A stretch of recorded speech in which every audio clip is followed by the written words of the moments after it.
I want to welcome you to the Museum of Indian Arts and Culture. My name is Danielle Means. I am the interim director here at the museum.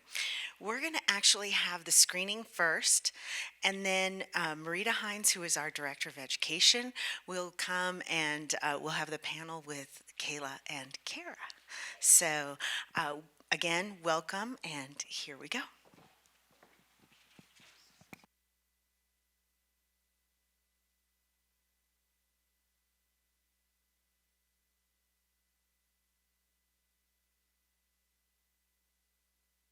Regions that are so sophisticated and so undervalued in modern society. And Golg,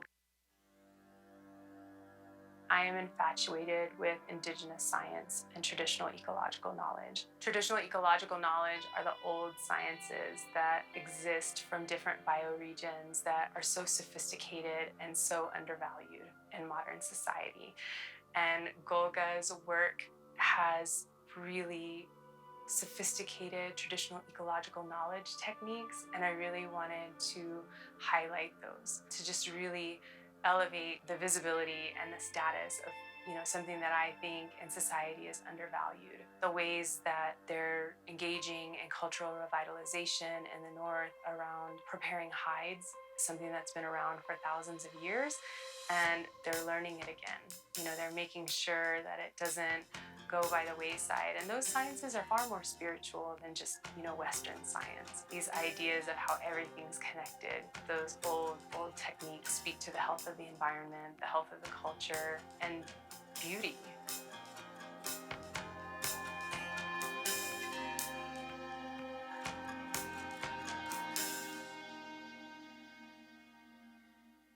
Kara's a mover and a shaker. Her vision is broad, She's just very nice, driven, down to earth. so humble. You feel like you're not going to be exploited. Such a beautiful person, like inside and out. I don't know how she does it. I just kind of follow her around like a puppy. She's everything, yeah. All the good stuff.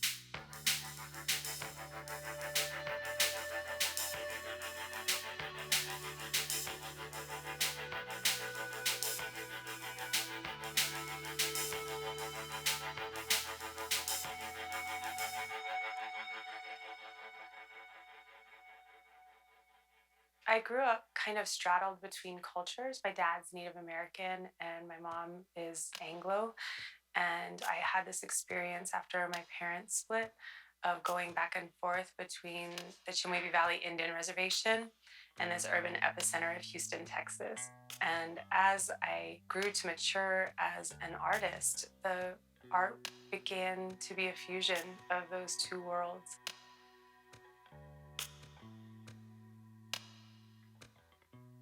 Sometimes you just have that one instructor and it changes your life. And his name was Bill Thomas at the University of Houston. And I had never picked up a camera before. Coming into the dark room at the university at that age was really intimidating. And Bill emphasized content over technical ability. And it took me a while for my craft to catch up to my mind, but it changed my life. And I just had this really healthy compulsion that happens when you find your thing. Always wanted to get better. I always had more stories to tell, like a never ending wellspring of ideas.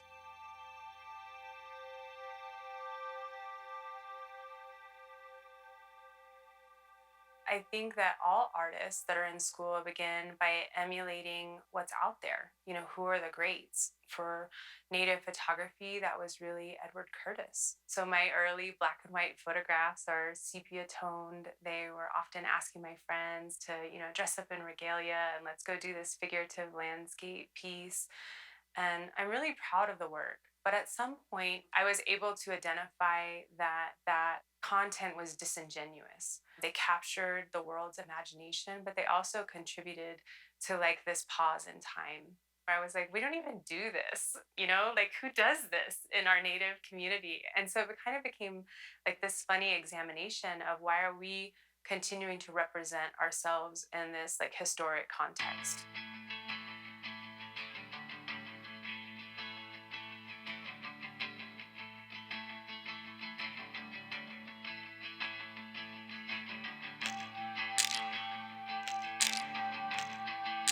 Native Americans. We often get framed as only living in our isolated parallel universe when we're actually thriving in urban epicenters and really astute in pop culture.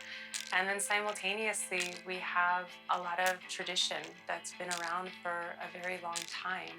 Many times we tend to view culture or tradition as these stagnant paradigms.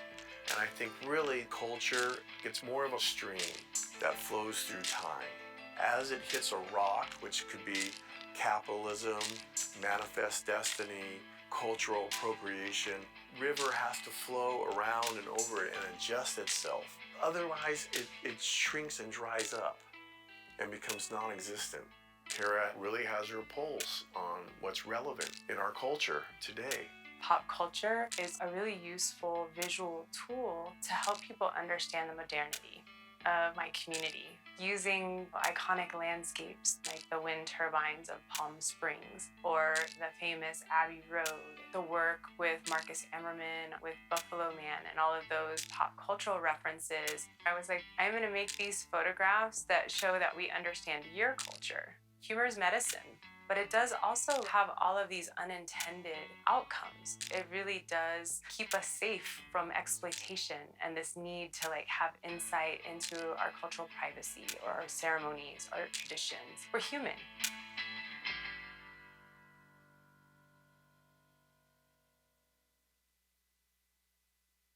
I would say the way that Chemehuevi really comes through in my work is really about the cultural landscape and the people. There's this kind of feeling when you're from a certain indigenous place that your bones are from there, that you know your DNA has emerged from this place for thousands of years. And how do you portray the emotion of that in photography, the inseparability of Native Americans to their cultural landscape?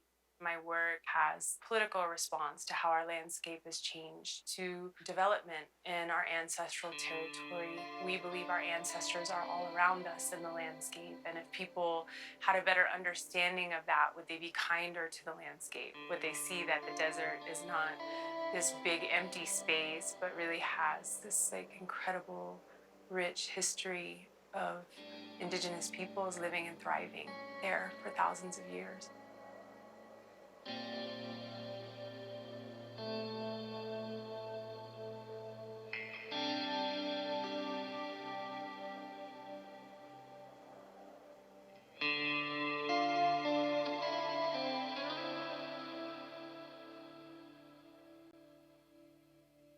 Most of us call this place a paradise.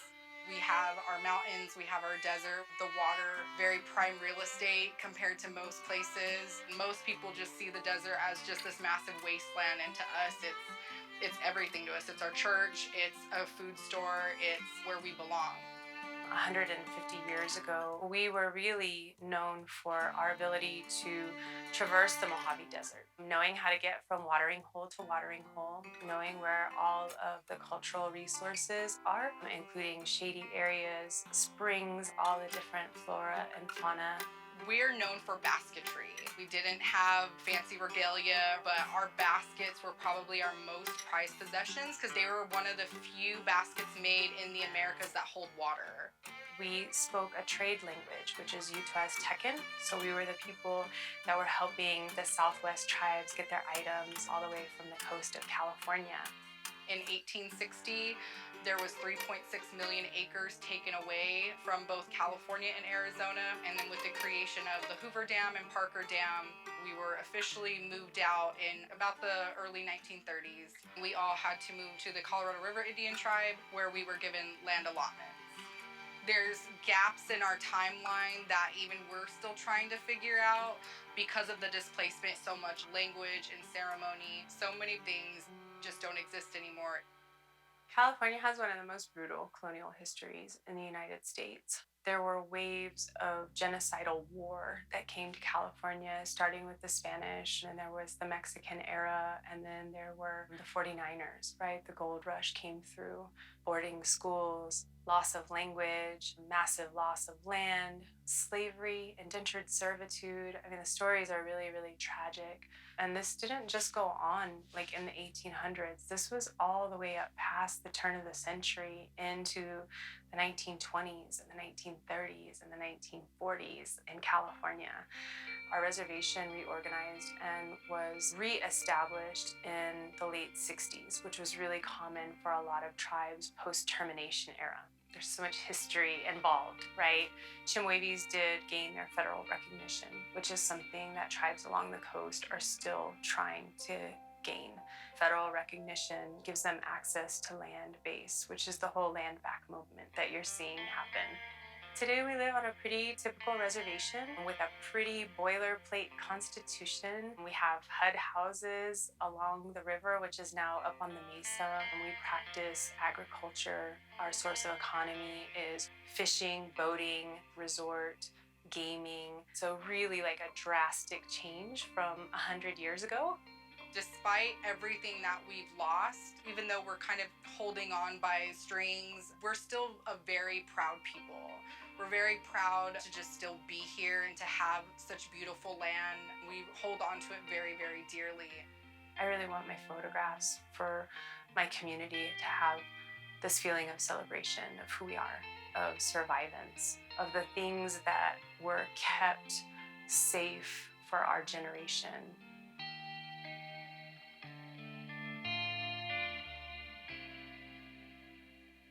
In modern times, people, they're like, why don't you speak your language? Why don't you guys dress a certain way? And I think that there's like such a pushback and like such an exhaustion with, California Native peoples. It's like, because you forcefully took it all away.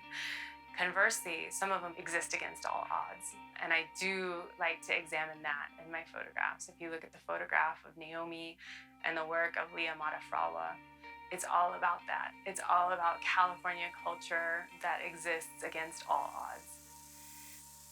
Most of my work centers around the invisibility of California Indian narratives and environmental impacts to California Indians.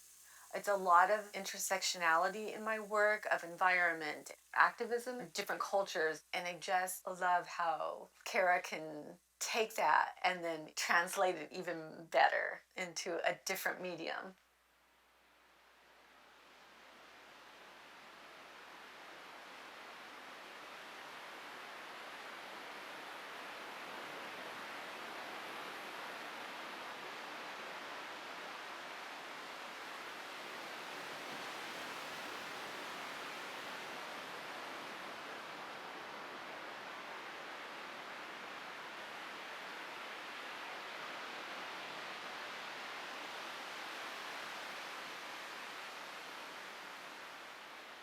I always lean really heavily on friends and family to hone in on story, starting with a lot of interviews of other California Native people.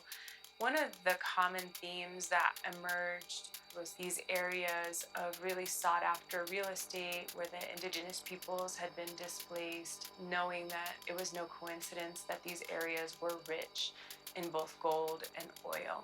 Leah and I decided to work specifically on that story by outfitting our daughters in regalia of California peoples, one dipped in gold and the other dipped in oil, right there in front of our refinery in El Segundo. We were working on poses to evoke this psychological story of stop and look what you've done. So it was a moment of pause for people. I think it really speaks to Native audience because they can see themselves in this really modern urban landscape, and it places us here in time.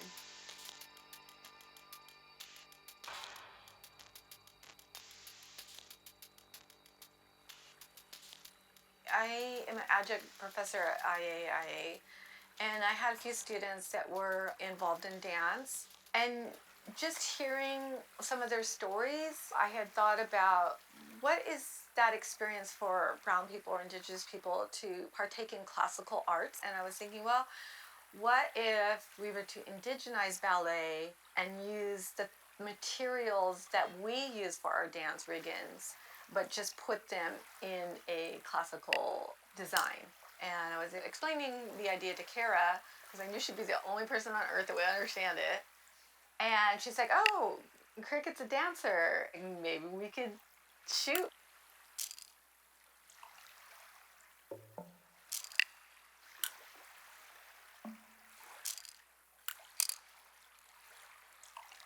When you get the lead, it's called the principal. And so I really wanted to create a dress for Cricket so that she could be that lead and have that visibility as an Indigenous ballerina. I always use cultural resources in my work to highlight the scarcity and limited access to them. Most of the birds that we traditionally use are on the endangered species list. So as we're losing access to a lot of materials, how do you not participate in that extinction process, but still be able to carry on those art forms? And so one of the things that I had to try and do is learn how to take other materials and craft them to look like traditional materials. Every single one of those feathers was individually sewn on. All those little tiny sequins of abalone shell I cut by hand. It's so nice to be able to share with someone. I know I won't have to explain because she gets it. The regalia is beautiful. Like, I've of course done other fittings for dance, but this was just a whole different experience because it was made for me. I could relate to it way more than anything else. Ballet has a very stereotypical person. Growing up, all I've seen were ballerinas that didn't look like me. Being one of the only Indigenous girls at my school, it was hard at times. I wasn't chosen for swans or anything like that. And I think what Kara and what everybody was wanting to do on set was just try to break that mold.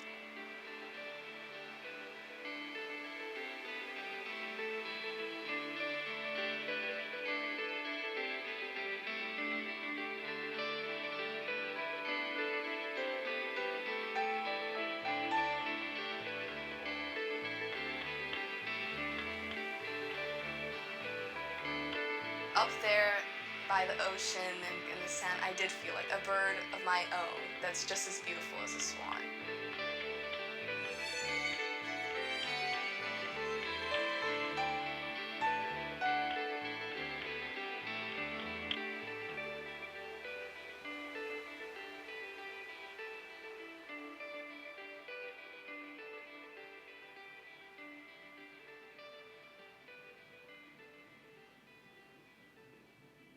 It's really important as a Native person to adhere to strict cultural protocol, especially when you're in another people's Indigenous landscape. And whether you're Native or not, it's really important to know whose land you're on. Nobody can tell somebody's story as well as they can tell their own. And as we talk about things like decolonization and doing things that are meaningful, I thought I would share the billboards with Tongva artists. And so the final series of billboards was truly a collaboration between myself and the Tongva community. Her narrative is that we are still here. There's Indigenous people all around. We have stories to tell. We have artwork to make. We have things to do. It's endless. Once you start down the road of narrative, and if you're in the zeitgeist of the time, then there's no shortage of narrative. When I started out, it was really just about, I'm going to print this silver gelatin and put it in a frame, and that was the end of it. And now the applications of being a photographer are much bigger than I ever anticipated. I love that Native American youth are able to see my photographs on their phone, and public art's become a thing, and you're able to put them on billboards. It's like this incredible adaptability of the medium to deliver that mission of creating visibility, creating awareness, creating these ideas of how contemporary, how diverse we are, and always combating that one story narrative. You got 2 pages in your textbook, starting in 2nd or 3rd grade about Native American history. As we've become wealthier, gotten more education, gotten access to equipment and technology, crossed the digital divide, generations and generations of history that's been untold. All of those thousands of stories are coming out. And while they may not have been known by, dominant society or mainstream society, we've always known them.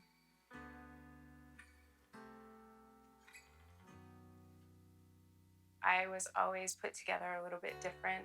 Like a lot of people from the Native American community, I come from a lot of trauma, alcoholism, and drug addiction, and I had to overcome all of those things. When all the chips were down and I had to really heal myself, photography and art were there for me. We make art out of a need to connect, to communicate, to maybe not be lonely and introspective. You're really trying to bury your soul and what's in your deepest places. Those pieces that are the scariest for me are the ones that people connect with. Feminine and vulnerable, and that way receives the most response from other women. I would have never had those experiences to connect with strangers without photography. I made a promise to myself in self-care and in healing that I would always pursue my art. It was the one thing that made me whole. It was all healthy compulsion that fed my spirit and my mind. It was very apparent to me that that was the thing that I loved, and that was the thing that I also, during my time that I was drinking, kept myself from.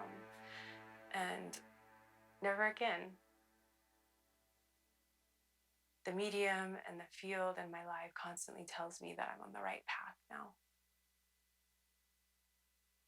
When I started back into photography, at first I didn't make money at it. And then something changed. The first image that I ever made that sold out was two virgins. I was like so touched that people were like, I want this with me for the rest of my life. I began to put together the puzzle pieces of what people were responding to, that humans love humans. When I started to make a profit, I just invested everything back into it. I bought the camera that I always wanted, got a studio. I figured out how to write a business plan on my own. My business plan was how am I going to center my entire career around making fine art photographs that are large, limited editions, and who am I going to market those to? It was really important to me to not just cater to the rich. I make 25 or less of a small version at an affordable price point that my own community can afford, or I can trade people for. I have had people say, I don't think that you should make these smaller pieces, business advice from people that are not from my community. And I'll never do that. Never forget where you come from.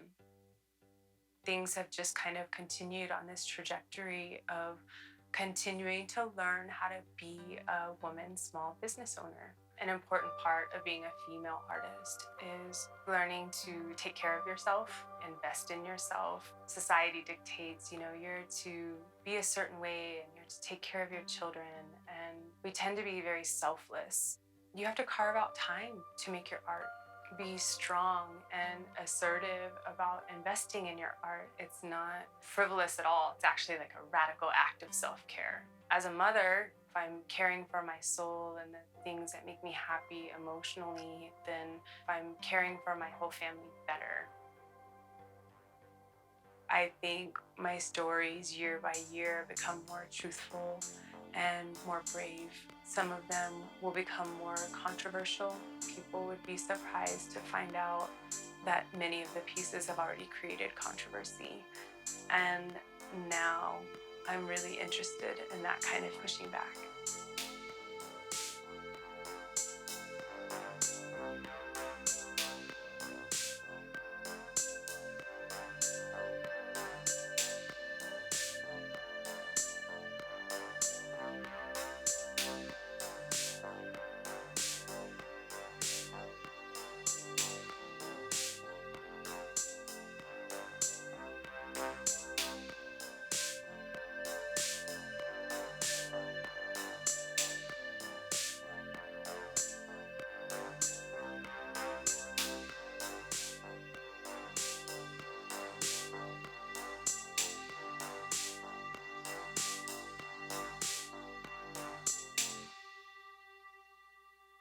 art that makes us look at ourselves, that's the most powerful art. If it makes you go home and question your reality or your preconceived notions and say, damn, maybe I am a racist. Maybe I am misogynistic. Maybe I need to ease up on my homophobia. Maybe I am this person that I don't think I am or I don't want to be. Then it's doing its job. It's been an amazing adventure to watch Kara rise to the top of her fields and become a powerhouse, a heavyweight, the champ. She is the only person setting her own timelines, setting her own limits. But everyone knows that the sky is the limit. I feel like long term, she's really going to be one of those faces that will pop up in our history. People are going to do a search on Chemehuevi. They're going to see her face. They're going to know her story. We have so many stories like Kara's telling. Tragic stories, beautiful stories, happy stories. Stories that are so insane, they're unbelievable. They're almost fiction, but they're true. She's actually trying to tell the truth. Here we are.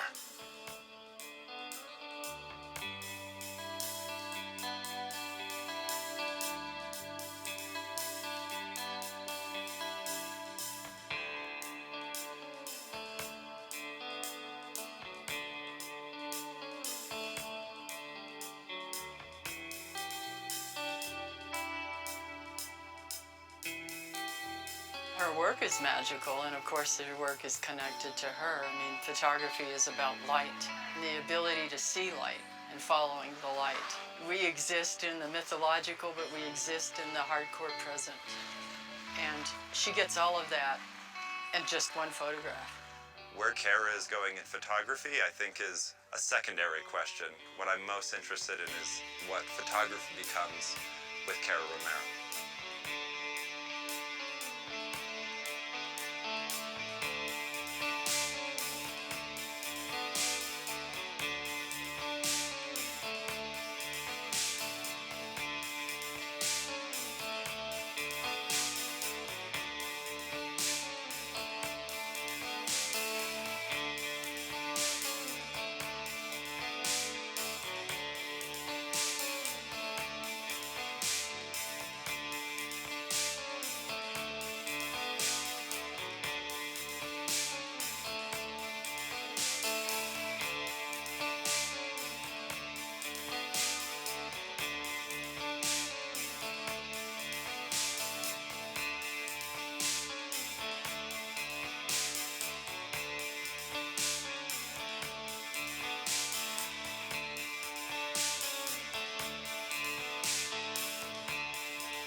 Well, thank you for being here today, and thank you, Kara and Kayla. This is a great opportunity to see this film. Let me put my glasses on real quick here.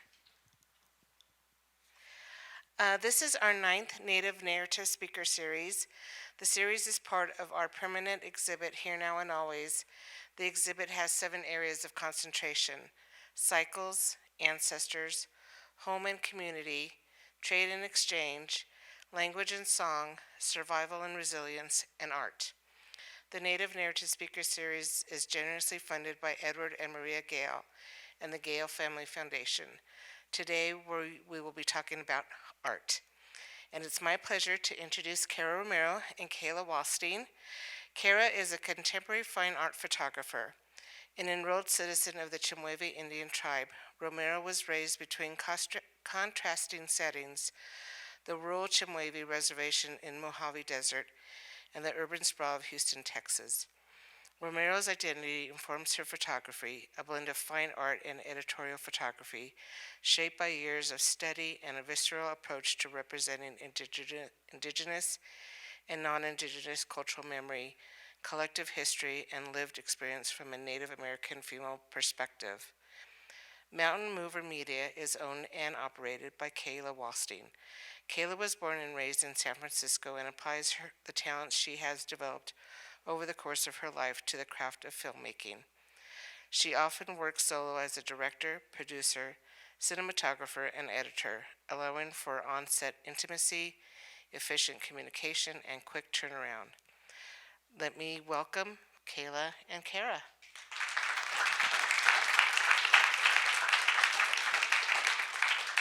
We're going to have a brief discussion, and I have some questions for them. Afterwards, we're going to have a Q&A, and then we will have a reception outside. So thank you for this opportunity. I find it very interesting to have a filmmaker film the photographer. How did this project get started, and how did you work out the concept of what you wanted to say in this film? First with you, Kayla, as the filmmaker, and then Kara as being the subject of this film and being in front of the camera, not behind the lens. How was that for you? Let's go ahead and start with Kayla. So There's this was the microphone. my voice is loud, but hello, is this working? Yes. It is? Oh, okay. No. Hello. Hi. Since we are recording this, it's best to talk into the microphone. Oh, good point. Yeah, I should know that. This was like a COVID project. I got a call from Amber Dawn Barobe, who at the time was an adjunct professor at IAIA, and I'd also worked with her filming the Swaya Indigenous Fashion Show for a few years. And when COVID hit, I think she was able to convince them that video was a good way to reach students who were homebound, and thankfully, gratefully, she thought of me, and she asked if I would be interested in filming a short on Kara and also Kenneth Johnson. And there was no like hard and fast length. It was like maybe 5 minutes, 8 minutes, and I was just like, hell yeah, I mean, I don't care what you pay me, or like, just, I want to do this. Yeah, I just kind of jumped right into it. I mean, I go into every project with just like a very basic framework. Writing was one of my first crafts, and I think one of the first rules you learn is like, there's a beginning, there's a middle, there's an end. So what was Kara's beginnings? Like, what is she doing now, and what does the future look like? And then, formulate some questions around that and kind of let the rest fill in. And I think as a non-Indigenous person, working with Indigenous people, I think it's really important not to come in with like a firm agenda and be willing to have it change. And I'm learning along the way too. And I think that curiosity actually helps the project. Like, there's a kind of magic to it that can come in. So, trying to think of the question that you asked. So as I got started, it started with the Golga shoot. I pretty quickly realized, and also meeting Kara and just, interestingly, being a videographer, filming a photographer, I felt like I could relate a lot to Kara's kind of approach and ethics in terms of always having more stories to tell, like always wanting to get better, wanting to do right by people, almost like a healthy fear of like not wanting them to be unhappy, like really wanting. So I quickly realized there was a much bigger story here though. And because it wasn't like a really hard and fast, rules around this vision of length. And I was just like, this could be like PBS length. And I just kind of had in my idea that I wanted to create something that would be on PBS. Like that for a while I had that. And just instinctually, it's like, yeah, this is it. Like the artistic process is always, at least for me, instinct is a big part of it, and intuition and all that. So Kara was cool with that. IAIA was cool with that, and eventually they found some more funding to support the travels to LA and follow her process. And so it took, over the course of a year and a half, I followed Kara. And then Jason Goodyear, who's actually in the audience, he's the composer, and we live together. He's my partner. So it was really easy to collaborate on that. Does that answer the question? Yeah, okay. Let's see. When I was first approached by Amber, and I think it was also Laura Evans and Kayla, I can't remember the exact order of things, but they wanted to make these short documentaries of alumni from the Institute of American Indian Arts to, I think, inspire the students that were there to see what life after school could be like for people that were working artists in the community. And so I was really interested. Photography took me further than I had ever imagined when I was in school at the Institute of American Indian Arts. And I was really interested in, being inspiring to the students to help them stick with art. I think a lot of our students at the Institute are coming from, communities that are so diverse but not that different. And so it's like a really unique set of students that end up there. And, certainly the Institute changed my life, and I wanted to, let them know it could all work out okay.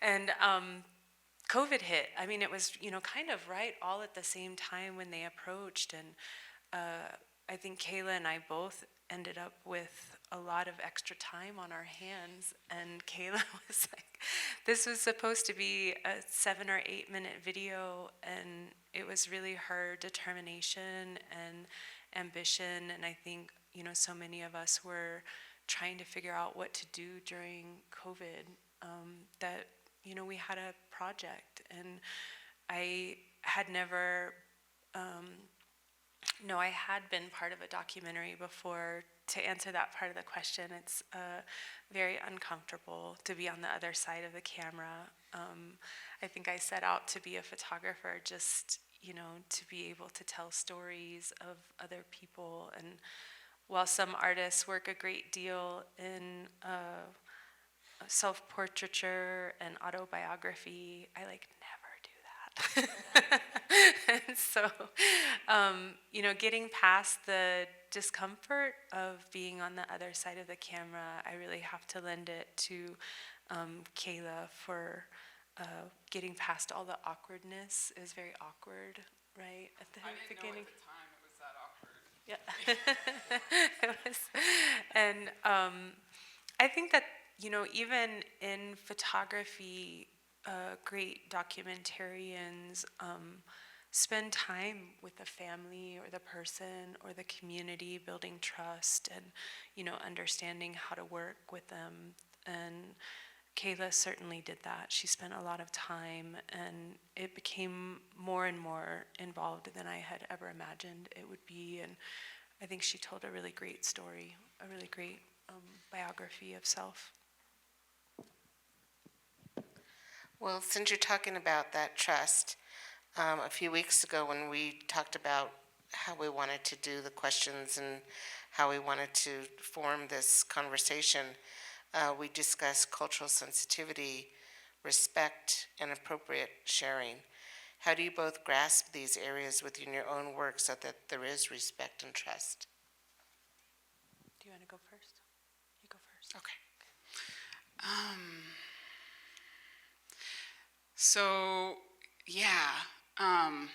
I went to UC Santa Cruz for college. I'm actually a sociology major. I didn't go to film school. I'm self-taught. Well, YouTube and some friends were very supportive. A couple classes at the community college, but I took it. Really, it was like a Native American Studies 101 class, which just gave me a very basic foundation of It was taught by an indigenous woman who literally started off the class okay, you all are here because you think you can learn something about our cultures, but you know, you've taken our land, you've taken our, you know, our culture, you've taken, like, she was like hard on us for even being there. And she's like, just know, you will never know. Like, you know, you will never have the inside perspective. You will never understand the breadth of what Native America is. And so, you know, that was humbling first and foremost. We did study like contemporary indigenous art writers. She showed us like kind of a horrifying documentary called, I think it was called Fake Shaman Plastic Indian Men, and it was about like cultural appropriation and what that looks like, and it was super like embarrassing to see the forms that can take, you know. We've probably all seen it somewhere. It's pretty bad in Europe, especially bad in Europe, but so I felt like I had a lot of examples of what not to do.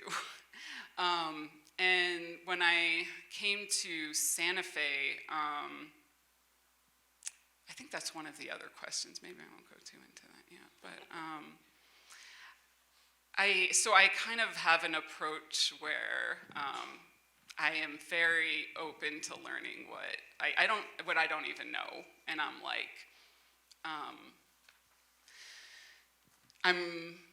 And I don't really see myself even as like directing the film per se or writing it. Like pretty much my job is just to show up and be ready for whatever happens and do, you know, put all my skills and experiences into what I'm doing.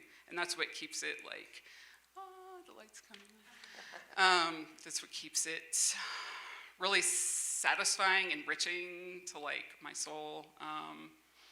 But in the end, it's really just pretty simple. People are people, and I have fun with it. I just come as like myself, and I think even doing that builds like instant trust with people, because you're not like, I don't know, putting on a front. I mean, I have a filter. Like I kind of check in with myself every time I say something, and just, I'm very empathic, and I can feel people out and read people and know what's going to be appropriate or not. Thankfully, I developed that sense over many years. Didn't always have it. And just, you know, also do a lot of self-education. So I'm not asking people to tell me like everything or do labor, because I know people of color in general feel like that gets put on them a lot, having to educate people, and it's a lot of energy. So that's just what comes to mind. I think there were some conversations on the Kayla and myself project in the very beginning that I had bad experiences. I think a lot of us in the Native arts community have had bad experiences with journalism or documentary or anybody telling story outside of culture. Can sometimes be what they think is interesting, and can sometimes reinforce stereotypes and different forms of narrative that, while they might not be harmful, they might not be genuine to who we are and our individual identities. And so I think we had a pretty serious talk about the bad experiences that I had previously, and not wanting to repeat those. And I did feel very, I still do, you know, whenever I'm on film or working with a reporter or working with a writer, I always feel on edge. I think a lot of us do, that our words will be misconstrued. There's a lot of power in editing, right? And, I will say that one of the practices that both Kayla and I have is to check in with the people that we're working with, and like, are you good with this? Did we do this right? I realize that with reporters and some forms of journalism, they're not able to do that. You know, they have to put out the story or the review without consultation. But I think with Native people, free, prior, and informed consent about how you're going to use their voice or their artwork or their not, our intellectual property isn't even just belong to ourselves, it belongs to our entire communities. Like, we're really responsible for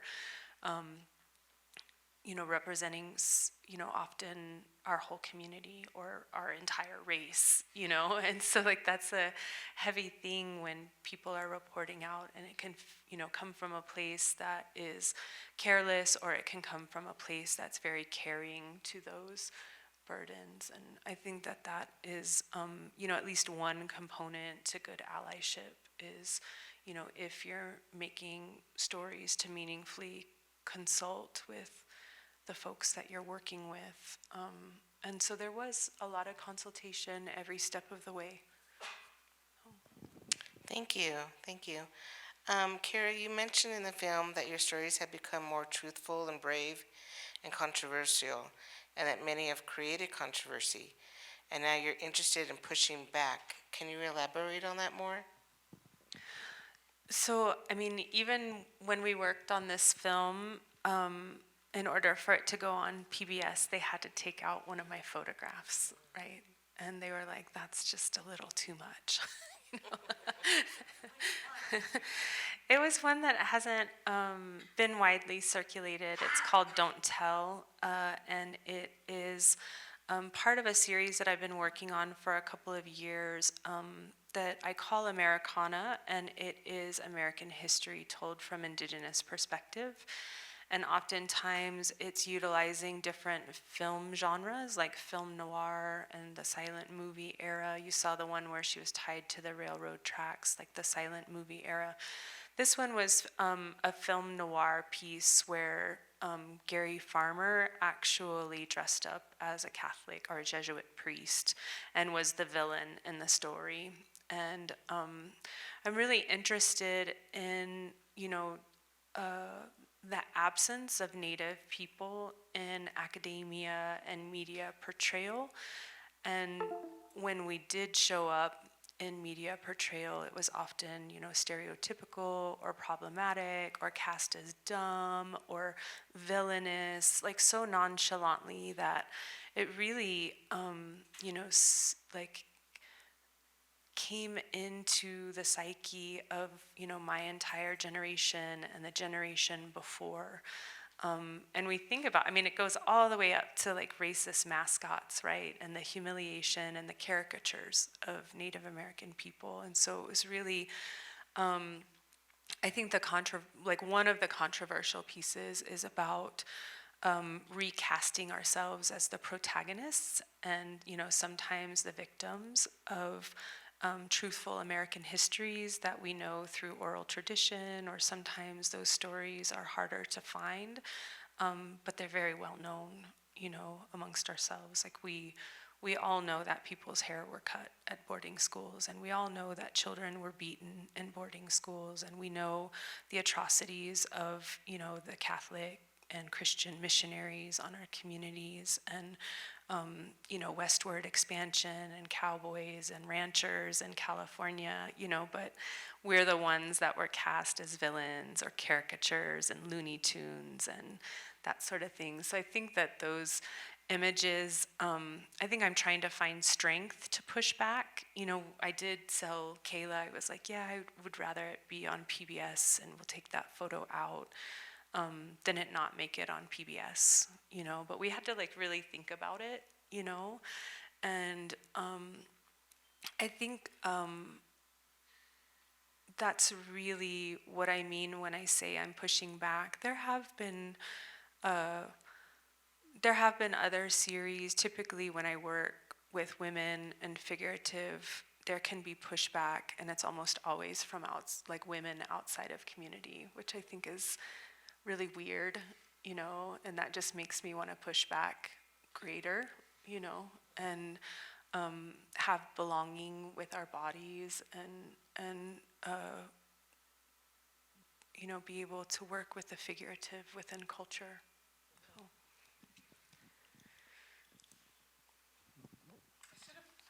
I should have put that back in for the screening. It was the part where that image was going to go is with the women on the railroad tracks, but I also kind of felt that works well. It does work, yeah. Okay, this is a question for Kayla. You're from the Bay Area, so I'm curious to hear what brought you to New Mexico. You have a wonderful list of films that you've created, and congratulations on your many awards.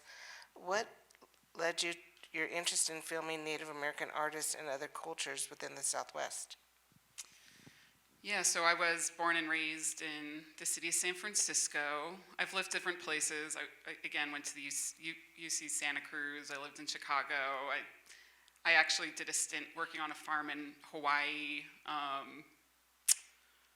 Naively kind of thought I want to reconnect to the land, but realized I'm such a city girl. I couldn't really, that's another story. But yeah, I was living in San Francisco at the time, but before I moved here. And even though I was born and raised in San Francisco, I didn't really feel like a connection to it. Like, I didn't feel like home. It's changed a lot from when I grew up there. Really big tech presence and the kind of culture that comes along with that. It's so dense, so busy, just those feelings of alienation come in when you live in a city. And I was just in a rut, basically. The weather didn't agree with me. It never has. Long story short, I needed a new place to live. I had a remote job at the time. I come from the natural organic food industry. I worked in that since I graduated college. And so I just wanted to move to a new place. And I'd never been here, but I'd heard really good things about everything. And I had a good feeling. And so basically I was kind of going with that good feeling. I got like a fully furnished place to see how I liked it. I put like an ad on Craigslist, said looking for, an apartment, and a woman got in touch with me offering up, an apartment in her compound with an amazingly low rent compared to how it is right now. And so I moved, and it was in South Capitol, and it was a really nice place to just plop down in. And I just thought all of Santa Fe looked like that. So I like immediately fell in love. Like the people who took me into their compound were lovely. But like as far as how I knew I wanted to get involved in the Native American indigenous stories, I didn't exactly have a plan. Big important part of the story is in the process of moving, I was let go from my job, which was really scary because that just never happened to me, and I've always kind of played it safe in terms of wanting like a reliable income and benefits.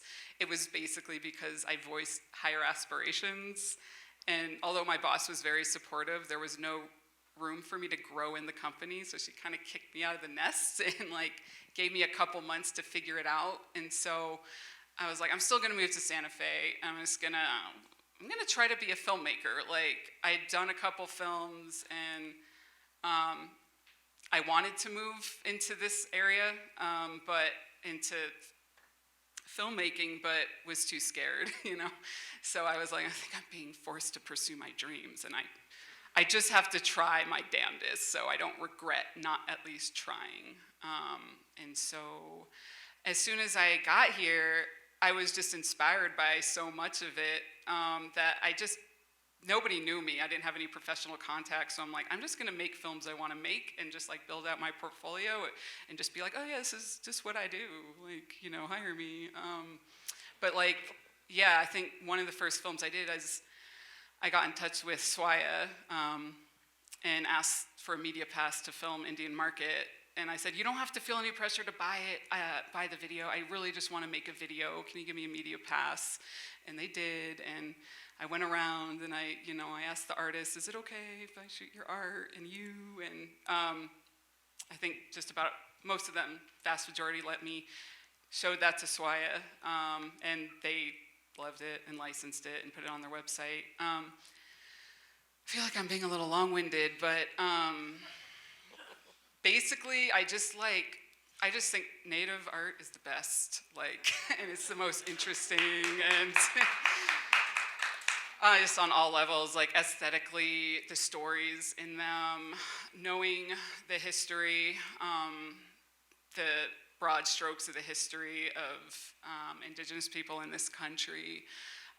You know, in that class I was telling you about, we read American Holocaust, and, you know, somewhere along the way I read People's History of the United States. So it's just stuff like that. And it gave me an appreciation for how precious, like, all this art and culture is, and the fact that it's still going and it's still here. And as I spent more time in the community and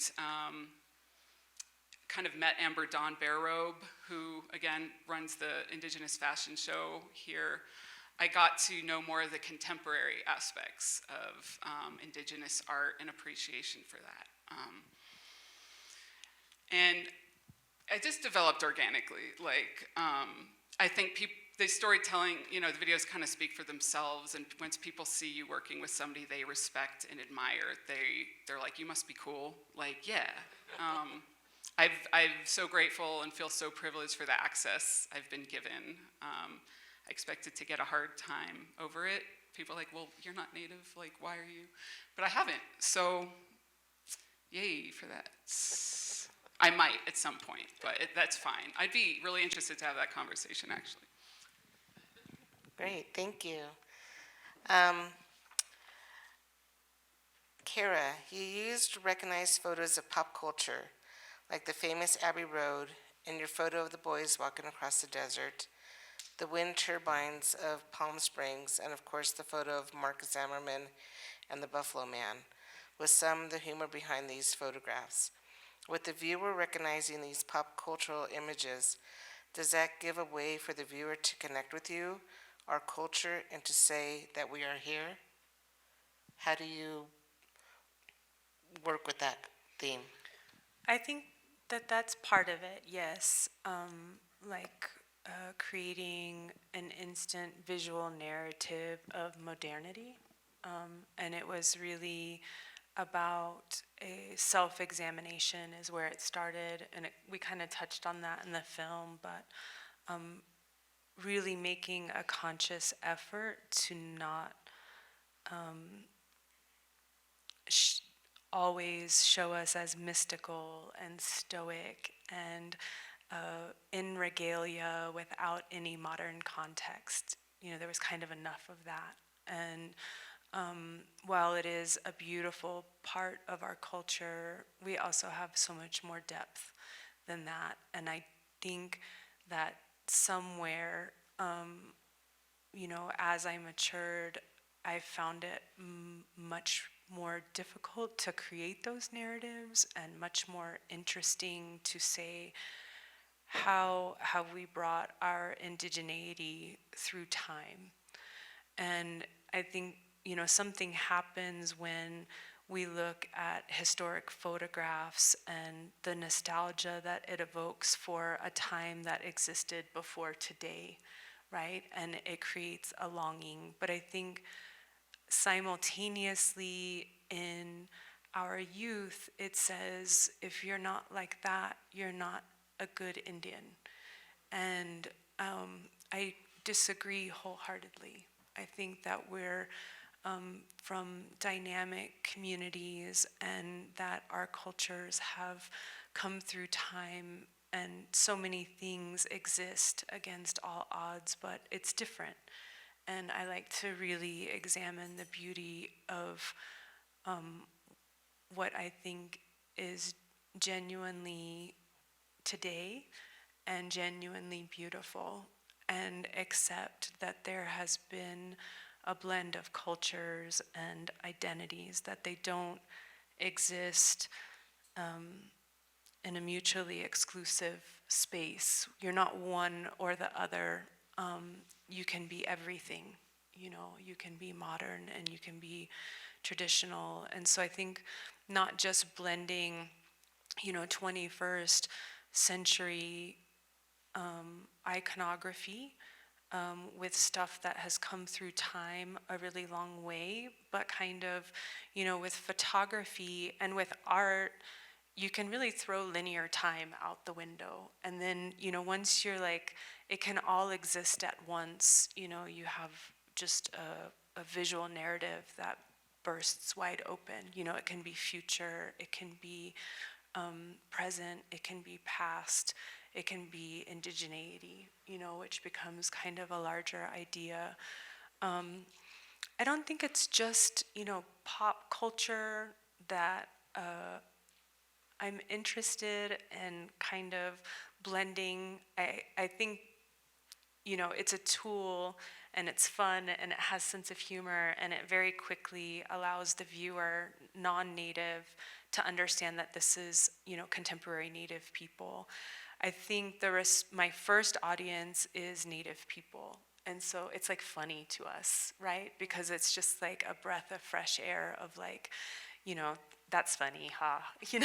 Like that's, of course, like we have our own sense of humor and we're, living in these contemporary contexts on reservations and in cities.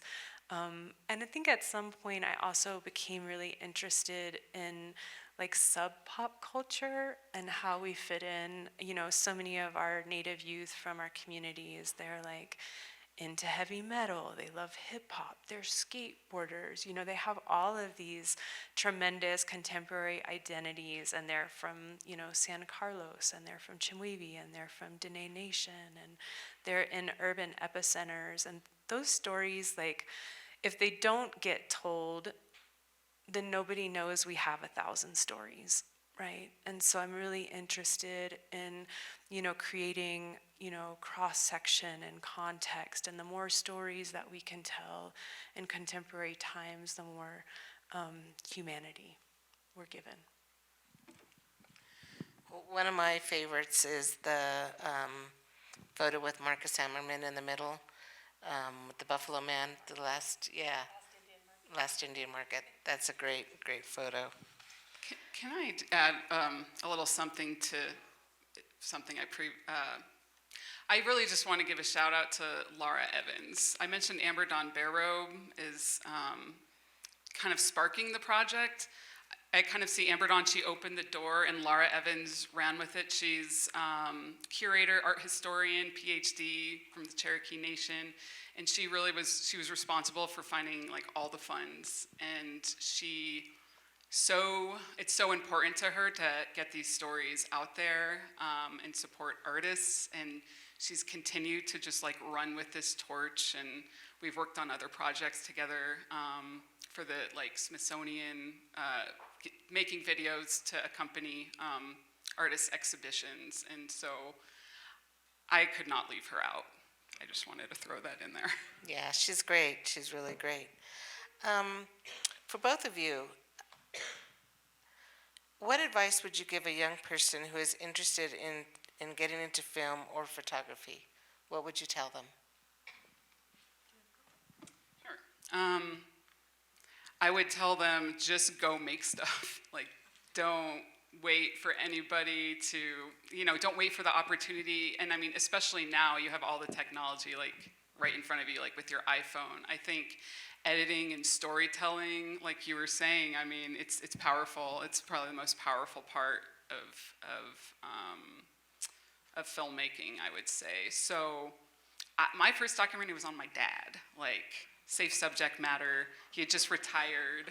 Like, it was so cute because he made like coffee for my mom in the morning and did the laundry and he worked in his art studio.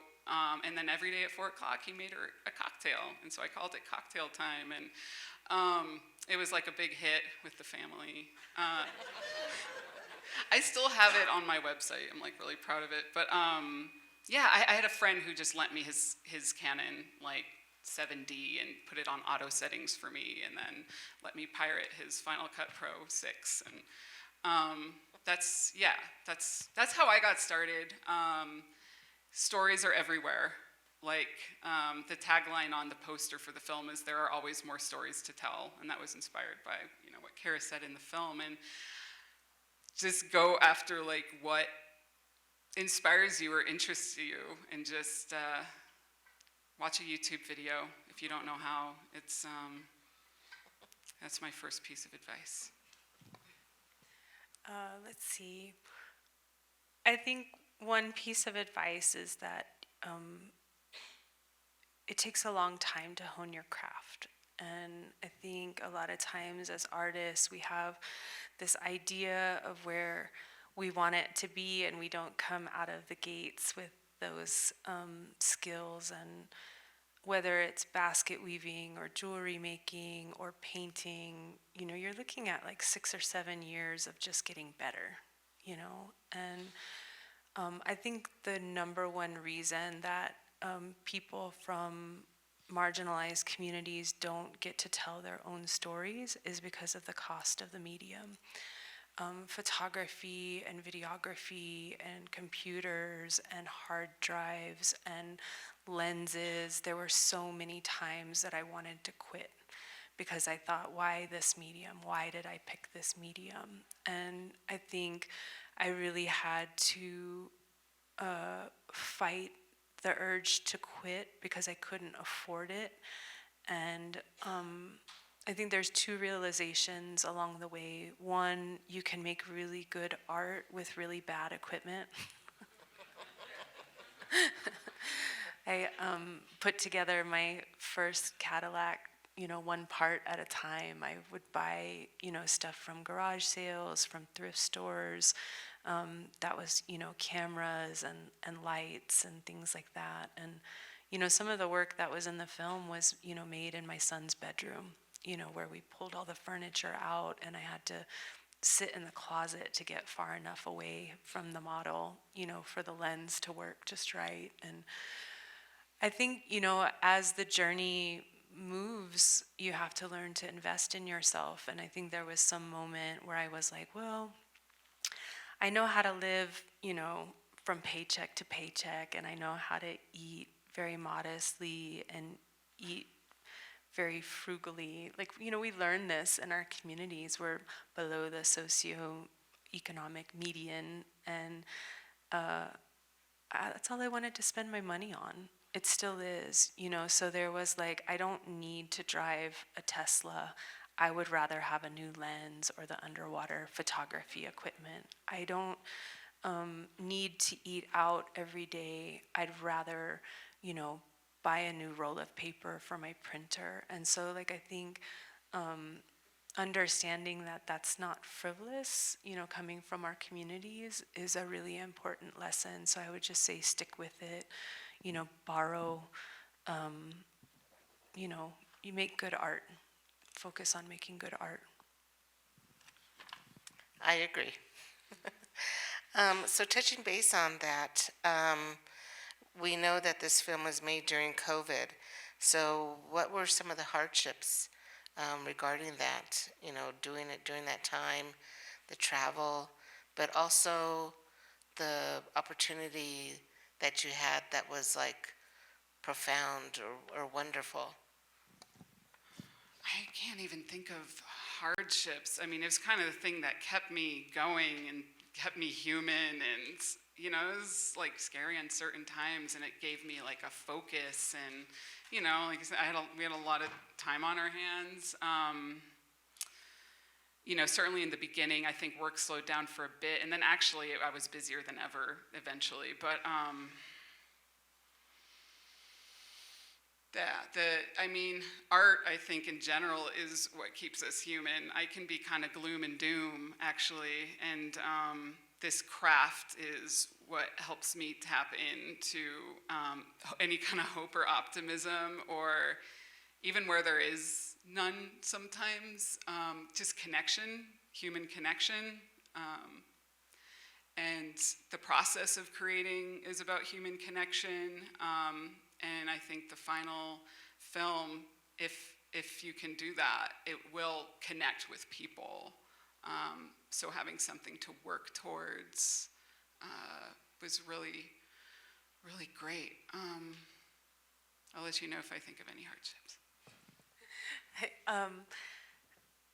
I struggled at the very beginning, like, what am I going to do now? You know, because I work so much in community and in intimate settings and cross-culturally and with people. And I think the piece with Golga at the very beginning of the film was done in December, at kind of, you know, the height. It was, you know, prior to vaccinations. And artists can problem solve. I think that it's one of the reasons that we need to keep art in schools is artists can problem solve, and making art, so much of it is about problem solving around things that might not work. We were able to utilize the Co-Center, their big warehouse in the front. They were kind enough to let us use the space, and we used a really long lens, and which was, we had to get really far away from the subject. So that worked really well. And I think that the next hurdle to overcome was just, I'll work with family. And I ended up with this, working in our pods is how we were kind of problem solving as a society. And I don't think I would have had that really, I came out with a great intimate series of our daughter. And I remember thinking, why don't we just problem solve through this and work as a pod? And so, we always masked up. I had this incredible experience where I have, thousands of images of my daughter before she went off to college, and some in her regalia, some with the ocean splashing, some with the oil and gold, some that have never even been seen before that she loves. And then we all, were able to get vaccinated and kind of, bring society back together. But I think leaning into some of those silver linings we all did during COVID. And so now, for both of you, what upcoming projects are you working on? If you can let us know about something that's going on with you, and give us a little bit of secrets and upcoming things that you might want to tell us, divulge. Yeah, I haven't signed any NDAs. So. No. Talking with the Arts and Culture Department about doing the Mayor's Awards for Excellence in the Arts is coming up. I did them in 2022, and it's basically going to be a series of like 2 to 3 minute documentaries on the honorees, which is just like, my favorite stuff to do. Apparently Danielle has some stuff she wants to talk to me about. But like, right now I'm finishing up. I also, things come my way that have to do kind of with environmental justice, public health, social justice. I've been really lucky because these things all interest me, and I see my work as kind of the contribution I can make to the world. For some people it's direct action. For me it's about hopefully causing an emotional shift that might lead to, doing more direct change. But so that has been in the realm of water policy reform, which, obviously is a huge issue here. It's a series that's going to be targeted at legislators to kind of bring that human element to the problem, and hopefully a byproduct will be guilt and shame for doing nothing, and they'll do something. Medicated assisted treatment with opioids. In New Mexico. Again, personal stories and stories of perseverance, and that recovery is possible, and ultimately removing the stigma from this stuff. And something else. I mean, I could keep talking. I'm really lucky to be as busy as I am. Am I forgetting anything really important, though? Probably. You can go. Let's see. I don't know if I have any secrets. I'll start off with what I know about, and then I'll try and think of a secret. I'm embarking on my first major solo museum exhibition with over 55 pieces and 2 art installations. It opens up at the Hood in January of 2025. There's a book coming with Radius Books. It'll be my first art book, so I'm really excited about that. It's going to travel for probably about 3 or 4 years, the United States and abroad, and so that's really just super exciting. I just finished an exhausting deadline of a second shipment of the large-scale photographs yesterday, and that is, I think, harder work than anybody realizes. They're like, can you just make sure that that's ready on Monday, by Monday the 21st? And I haven't had a day off in like 75 days or something like that. So just working really, really hard on making beautiful prints in the studio, getting ready for that show, and then cleared the calendar for the next 6 months to make probably about 10 more pieces to unveil at that opening in January of 25. Indian Market's already here, so I'll have a group show in the gallery. I have a gallery on Montezuma. Thursday before Indian Market, it's the place to be. So come by, and the opening is from 4 to 8.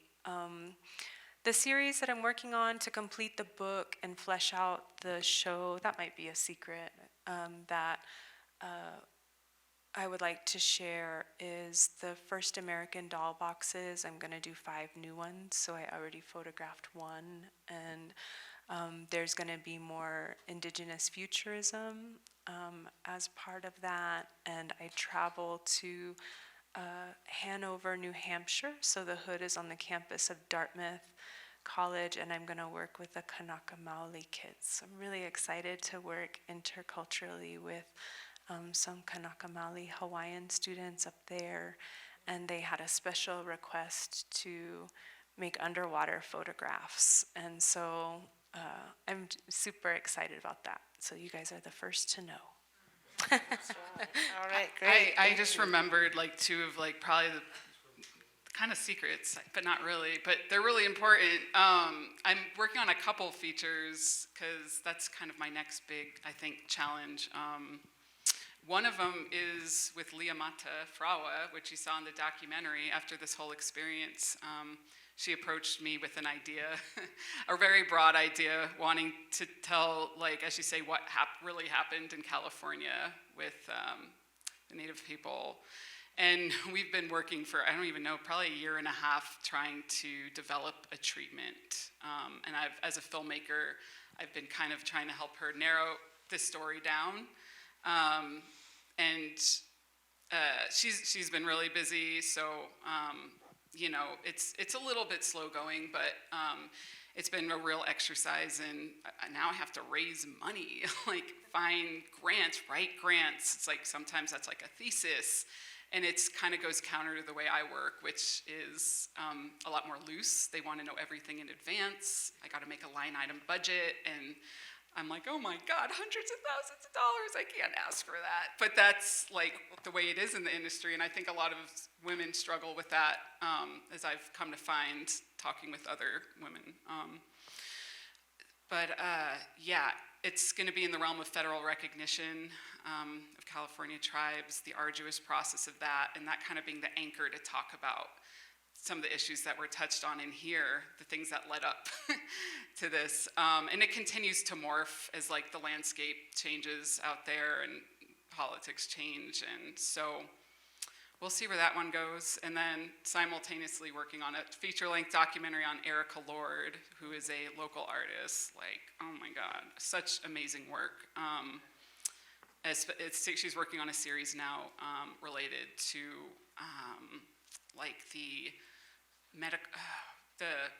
the American healthcare system and her experience as a Native woman navigating it. She's been very open about, she's got more health issues than anybody like I've met. And I'm not trying to be funny, like, so the documentary is kind of connecting her personal struggles with her arts.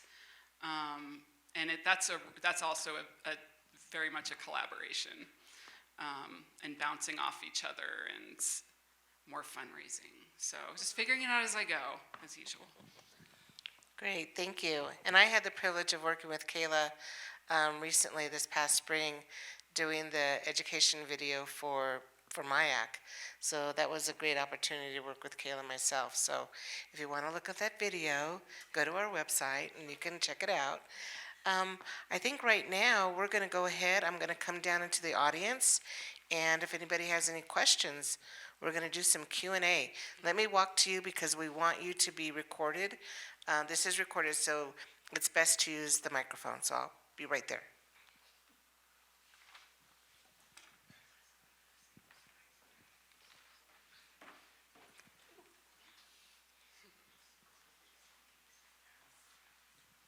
How many questions am I allowed to ask in a row? It just has to be a question. Okay. The billboard thing just blew me away, like just seeing it as a national campaign and somehow more visceral than a land acknowledgement, just that presence, the intensity of that presence. That is so beautiful, such a beautiful concept and such a beautiful offering. And then there was something in the film that I didn't quite understand. I think it said that in California, there was a certain number of known tribes, but not all were recognized. Is that kind of what you were talking about just a minute ago? Yeah, you know, they might be known, but they're not recognized federally, so they don't get the same protections, opportunities, access to Got it. land base. Okay, that makes sense. We call them the 55 unratified in California. And so when treaties were being ratified and reservations were being drawn, there were 55 tribes that the senators of California buried their treaties. So they were recognized by the United States government and then not by the state of California. So they never made it through the process. You can imagine really close to, you know, the American westward expansion and into California. And instead it embarked on probably about a 15-year American genocide against California Indian peoples and many of the tribes that were not federally recognized. There's either 18 or 19 along the coast of California. So there's no reservations, federally recognized Native reservations in San Diego, Los Angeles, San Francisco. The list goes on, but it's the most expensive real estate in California. Of course. Okay. May I ask one more question? So that delicate balance between respecting the fact that you are working with a community of people that have been objectified and terrorized, genocided, the whole thing, and then you're coming in as someone who's not from that culture. You want to be yourself, but there's got to be some self-consciousness there where you're like, I want to make sure that the way I behave is appropriate, not offensive, etc. It sounds like you somehow were able to grasp that simply by being yourself. Is that what you meant earlier? Yes.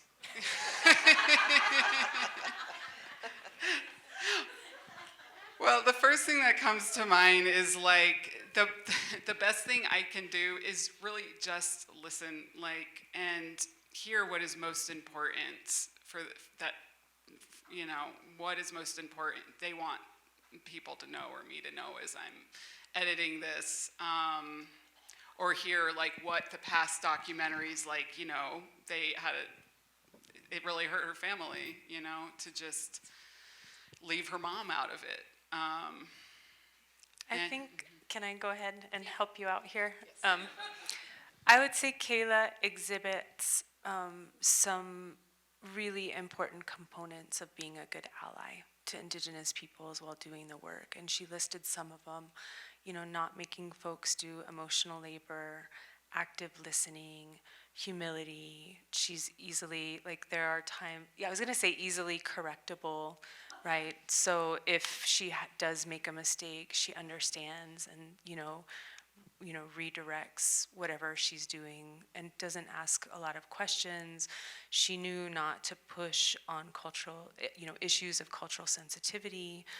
She knew to ask the right questions. You know, she was self-educated on a lot of the topics. And I think all of those are just kind of, you know, checking internal biases about what she might think is important versus what the person thinks is important. Those are all really good demonstrations of being a good ally. And I think that those are some of the things that are helping her work in community.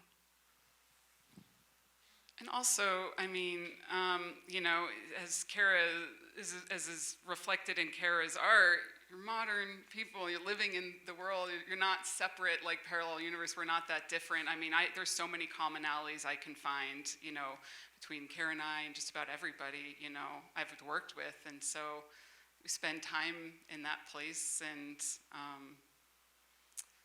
yeah, human element. Yeah. Can we delve a little bit more into cultural appropriation?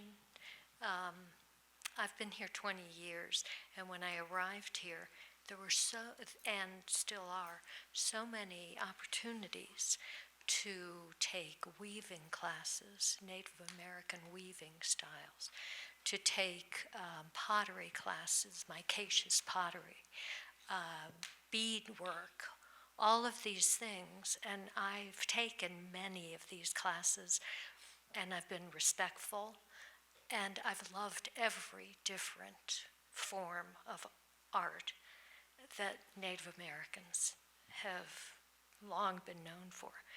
But one day I was talking to a friend, and she said, well, that's all cultural appropriation problems. You can't do that. You shouldn't be in the position, even though the classes are open to all different majorities, minorities. So I'm nervous. And could you help me figure out what is appropriate and what isn't? So you could probably get your master's degree in that, but I will break it down in a way that I've learned to articulate the difference between appreciation and appropriation. And I learned this from Jessica Metcalf, a presentation that she did. She's a PhD. She runs Beyond Buckskin, and you can look that up. But really, looking at taking classes, you're okay. You know, they're open. People are wanting to teach culture. We default to the 3 S's. Is it similar? Is it sacred? And what is the source, right? So you're taking a class. The source is that it's being taught by a Native person. Is it sacred? Not pottery, not weaving. You know, you're not engaged in appropriating, you know, sacred rites and ceremony and things like that. And is it similar, right? And similarity has to kind of default back to the sacredness. You know, are you allowed to wear Native American jewelry? Yes. Make sure that the source of it is from a Native American person that's, you know, selling it and making a living that way. Same with pottery. If you're learning the technique and you want to make pottery, make sure it's not exactly similar to the sacred items from the people. You can learn the land-based techniques, you can learn the weavings, but then, you know, make it different, make it your own, you know, make it genuine to your own story. That's pretty much true. There's a ton of gray area when it comes to appreciation versus appropriation. Err on the side of caution. If you're not sure, don't do it, you know. But those are the 3 things that I've learned to kind of look at. Does anybody else have any questions?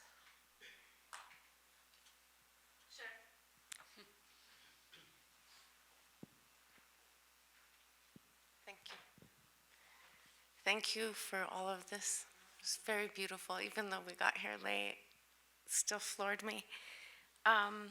I wanted to actually touch on what you were just saying, because one of the things I noticed is that in the shop, and this was last time I was here for a different engagement, there were kits, how to weave your own native basket. And even though I didn't grow up in tradition, my grandpa was from Okewinke, but I'm Wera, I'm, you know, part Hispanic. I did not think that was appropriate, because it's just tokenism. It's just like the mascots. It's cheap and it does not have respect or love. But I was curious when there were the images like in Española, and then I saw one of my friends, Markel Marquez, in one of the pictures, and then you included George Rivera in there, and I was curious what brought you to those people and those, because I know them in like the one in Española, it's in front of my friend Izzy's paintings. So I'm just curious about all that. Well, I think a lot of us moved to the Santa Fe area from tribes all over the United States to go to the Institute of American Indian Arts. And I kind of joke that we become refugees. Like, we don't often go back to our own reservations because Santa Fe is almost like, and I is like becoming part of another family. It's like a whole nother tribe, like an intertribal tribe, if you will. And it's a lot of people that have come from all sorts of different backgrounds that are so different but so similar, to make art, you know, to make identity art, to make contemporary art, to make traditional art, and we become like a family here. So I think most everybody that I've met and worked with here intertribally has been through that community, and just being here for 25 years and working within community. The piece in Española, there's kind of a funny story. I really wanted to make a piece. I had a totally different idea in mind, and I wanted to work with a convertible Indian car. And in my mind, that evokes like a certain image, like what is an Indian car, right? It's kind of funny, like I hear some chuckles, right?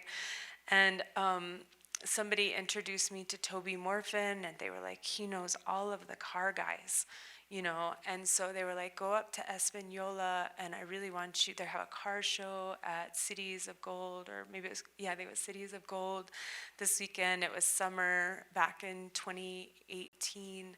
And I showed up, and he was like, you know, Fred Rial says you can use his car for this shot. And I go, and it's like this lowrider. I was like, this is not an Indian car, you know? And it really, like, it's kind of goes back to that problem solving of like, why is this not an Indian car? And like, but it is, like, we're part of this subculture, you know, Native people, like lowriders, and then it kind of got into this tricultural conversation. We don't only have the tricultural conversation that happens here in northern New Mexico between Spanish, Hispanic, mixed, you know, Native American, non-Native. I've heard Genesados here before in northern New Mexico. But out in California, where there's also a big lowrider culture, there's a lot of also Latina, Native American mix out in Southern California, and kind of like dueling narratives about where lowriders come from, right? I'll think it's Española, you know, I believe it's Española. And so with this opportunity, I just went back home and I was like, this is not the car that I was looking for, but how can I not photograph this car? And I thought, well, if I'm going to photograph this lowrider, I'm going to do it in front of the most iconic neon in northern New Mexico, which was the Saints and Sinners sign. And everybody in northern New Mexico has a story about the Saints and Sinners or Reds behind it, right? And so it just became like such a fun, like sharing story in northern New Mexico. Ka is from Santa Clara. You know, she borrowed clothes from the 70s from her auntie that used to ride the lowriders in the 70s, and it's like this homemade thing. And Dina that's in it, she's from Jemez and Kewa, but she grew up in Sherman in Southern California. And so like we had these conversations as Southern California girls about, oh yeah, lowriders. And I brought Coyote in at the last minute. Because it was all about painting the town red, but it was also about examining our humanity as you know, like in front of a liquor store, right? And Coyote shows up in all of our stories in the Southwest as fabled trickster. He always shows up when he's about to make the wrong decision or when something bad's about to happen. And he always makes the wrong decision, but we love him anyways, right? And so that piece kind of has all of those stories like wrapped up into one. And that's kind of how I met folks. That's Cause partner, Derek No Sun Brown as Coyote, and the guy, Fred brought his lowrider, and I called the liquor store, Kenny, and he was like, yeah, sure, we're closed on Sundays. I'll come out and I'll turn on the sign for you. And so he came out and he turned on the sign for us and brought us sparklers in case we wanted to use them, So there's actually some in the shoot where everybody's holding sparklers. And I thought, here then the police rolled up right at sunset, and I was like, oh man, the shoot's over. The light was out in the street, and I thought, I'm sorry, officer, the light's in the street. I know that the shoot's over. And he goes, do you want us to stop traffic and have them go around? And I was like, yes, thank you. And so that's how like some of these, art making is magical, and relationships that happen through art making and collaboration and storytelling. I really believe that the art that wants to happen will make itself known, through the process of holding space and working in that way. As far as like some of the other questions, I give what I have as far as appreciation versus appropriation, but I'm not really one to police what other people do ever. It's just not in my nature, especially not other Native people. I think what's right for some people is not right for others, but I would never go so far as to tell them. So. Are there any other questions for Kayla and Kara? I have a question. As a IAI alum, I love the photograph of all the instructors, the president, Patsy Phillips, and all the just talented, amazing artists. How did that all come about? That's such a great photo, and it kind of reminds me of the painting that was done in the early 60s with all the IAI faculty, and that's now hanging in the governor's mansion. So I kind of think about that painting, but I'm curious about that photograph, because that we saw you working on a portion of it, I think, in the film, and then did you put it all together? I'm just wanting to know that process. That was one of the craziest processes I have ever worked, and it kind of goes back to your difficulties of COVID. Also, I had forgotten about that. I was approached by a committee that was working on the 50th, 60th anniversaries of the Museum of Contemporary Native Arts and IAI. And they've created a piece of art at each decade point, and my name came up to create a piece of artwork that was about making history. And I had an idea right away, and I submitted my proposal, and I said, I can do this, and this is my idea. And in my mind, it was about 10 or 12 people. They were interested in me because of the last Indian Market piece, and that was 13 people in a really large endeavor. And after I said yes and showed them my proposal, their list grew of people to include. And this was a difficulty for me because as an artist, the commission of like your own idea versus what the commissioner wants, I was like, whoa, I think at the end one has near 50 people in it, and I did not know how I was going to do that. And to add to that, everybody had to be distanced, so socially distanced within the photograph. So I thought I would create all of these like life-size pedestals, and we used the co-center. They were really helpful to me to be able, they have bay doors that can open.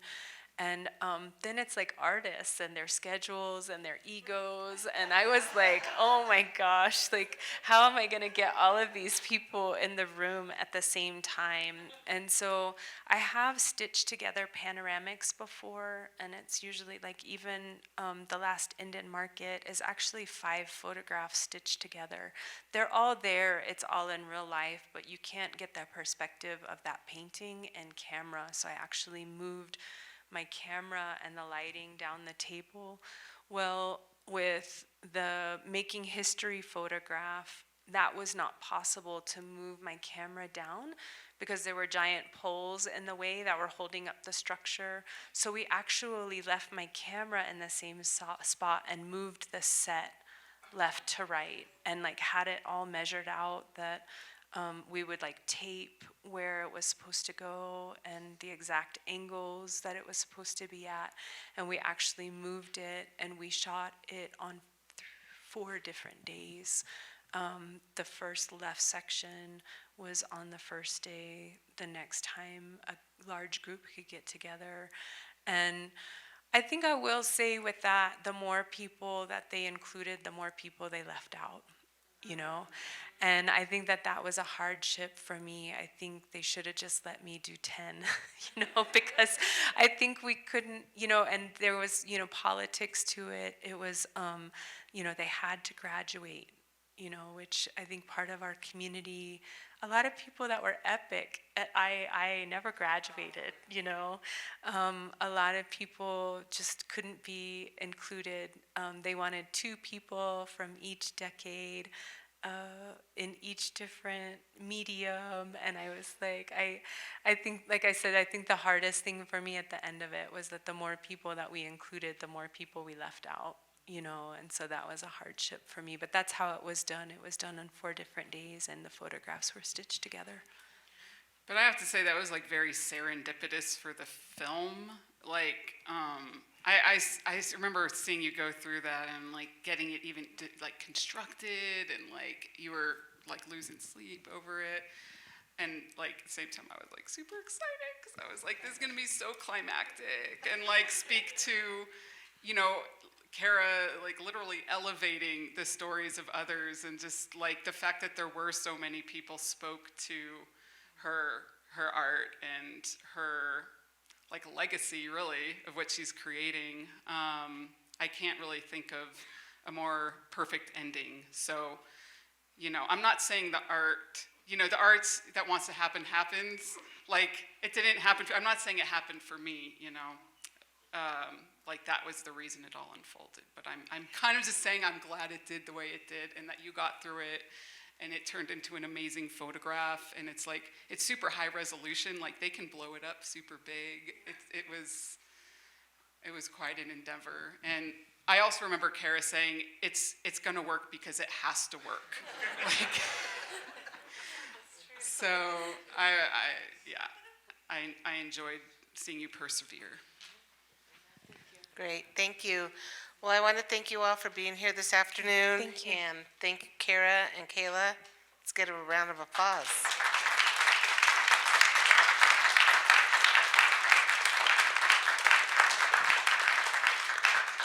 We're going to have a little reception out in the lobby, so please join us. And then please mark your calendar for June 29th. We will have our next Native speaker series, and it's going to be Patricia Michaels, Lauren Aragon, and Penny Singer. So mark your calendar for that. And then also starting in June, on June 2nd, it's a Sunday. Sundays are our regular Sunday fun day. And we're going to start a Native dance series throughout the summer, all the way till October. And the first dance will be from Jemez Pueblo, the Jemez Pueblo Black Eagle Dancers. So please join us for that. And again, thank you for coming this afternoon.